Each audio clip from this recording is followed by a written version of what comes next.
Welcome to my review of episode 8. So first off, I think this episode needed to be longer or even run over 2 episodes, because while it was a pretty solid adaptation of the Cannibal storyline and it hit all the beats that it was supposed to, the show just didn't feel like it packed the same punch as it did in the game.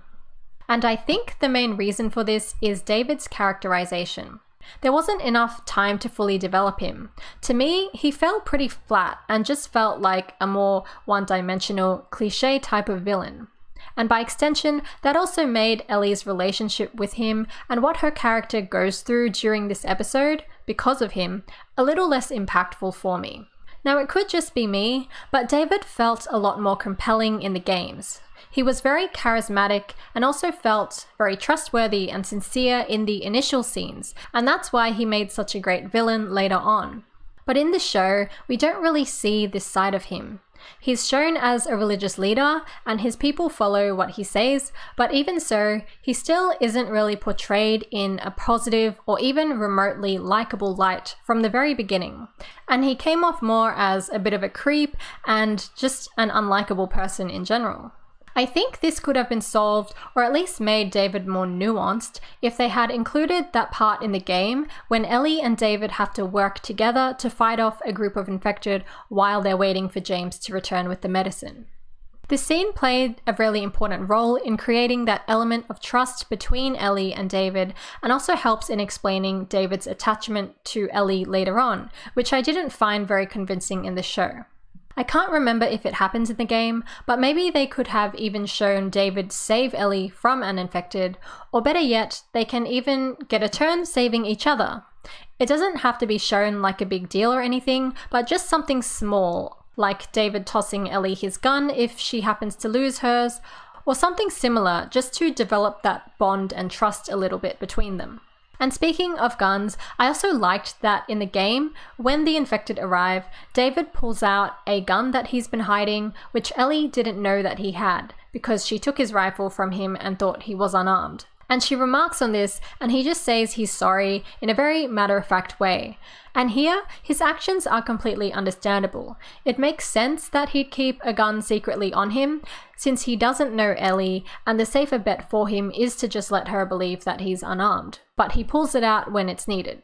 His dialogue in the game as well is very natural, and he sounds very genuine and sincere in his delivery. So it was all these little touches that added layers to David and made him more realistic and believable, and that is what made him such a great antagonist.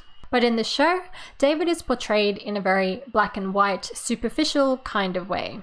Like he's just a bad guy who hits girls and then gaslights them immediately after, and the people he leads don't even seem to really like him, even though they follow his orders. He does have some interesting traits, like his views about God, which he considers to be the cordyceps, even though he preaches to his group about the Bible, but still, he's not a very layered character, and that makes him less threatening and less interesting as a character. Also, that moment when David reveals that Joel killed his people, which essentially makes him an enemy of Joel and therefore Ellie, it felt a lot more shocking in the game.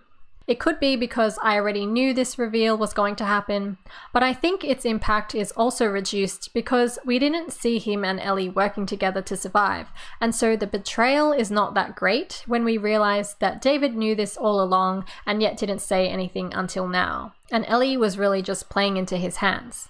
And also, because of David's portrayal in the show, I also found it hard to buy into his whole attraction to Ellie and thinking that she's special and that they can achieve amazing things together.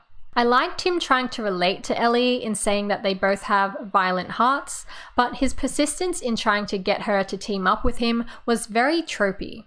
It felt a lot like those other stories where the villain is trying to get the protagonist to join up with them because they're not so different after all. It just didn't feel very convincing to me. I'm not sure if it's because there's a huge age difference between them, or because the episode was too rushed, so there wasn't enough time to develop Ellie and David's dynamic, but it just didn't work for me. I also found the attempted sexual assault scene really weird, because David just got stabbed, and they're literally in a burning building, so I'm not sure how he's in the mood for it. I mean, it would make sense if David seemed more like an unhinged or unstable character who's really reckless and does things on a whim, but the way he's portrayed here is that he's quite intelligent and calculated. And maybe he does it because he's become progressively unstable as Ellie defies him, but still, I just don't believe she would have such a huge emotional impact on him when they've only just met. Another detail that I thought was quite illogical is when David's on top of her, but he doesn't seem to see the knife right above her head, even though she makes a couple of attempts to grab it. That scene just seemed quite ridiculous the way it was resolved, and I think this could have been easily fixed if they had the knife further away and Ellie has more of a struggle to get to it, or maybe something comes down from the ceiling as it's burning and collapsing and then drops next to them, so David is distracted for just a moment and that's when Ellie gets the chance to grab it without David noticing. But the way it's resolved in the show just felt a little shallow and lazy. But I do love that Ellie ultimately is the one to rescue herself, though this happened in the game too, so I was expecting it. One little thing they changed in this part, however, is when Joel shows up. In the game, Ellie goes completely nuts and is hacking away at David when Joel comes in and stops her.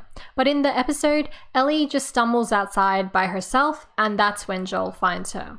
I don't really understand why this little detail was changed, because while their reunion was still very emotional and sweet and touching, and I did have tears even come into my eyes, I still think I preferred the way it plays out in the game with Joel coming to stop Ellie. There was just something more powerful about it. And one last thing I want to discuss is Joel calling Ellie baby girl. I'm not entirely sure why, but it made me quite uncomfortable hearing Joel call Ellie baby girl. I know it's meant to be a sweet and big character moment for Joel because he used to call Sarah that, and he's now calling Ellie baby girl, which basically signifies that he now sees her as his own child, or potentially even a replacement for Sarah. But it just feels like a term someone like David would use on Ellie, not Joel. In the game, Joel does call Ellie baby girl, but this just felt really natural the way it was said, so it didn't feel weird or out of place. I think maybe it's because Bella Ramsey's Ellie doesn't really seem to suit the nickname of baby girl, but I'm curious what everyone else thinks about this or if they even noticed it in the episode, so please let me know what you thought about this in the comments. A couple of extra things that I just wanted to briefly touch on is Troy Baker's cameo as James. It was great seeing him in the episode, even though he barely had any lines to say, and I do wonder if they did that deliberately because his voice might be too recognizable, but it was nice seeing him in the episode all the same. I also loved the scene when Ellie gets the medicine for Joel, but she doesn't know where to stick it. This moment was so relatable and very funny, and I also thought it was very cute and sweet afterwards when she lies down next to Joel and cuddles up to him. It just shows what a long way they've come together since the start of the show. I also thought all of Joel's scenes this episode were great in general. It's quite amazing how he's still able to fight and kill people even when he's injured, especially since he still seemed so weak after Ellie gave him his second dose of the medicine, but I still enjoyed seeing him go on a mini rampage trying to track down Ellie. So that's it on my thoughts for this week's episode. Thank you so much for watching. Please like the video if you did and subscribe if you want to hear more.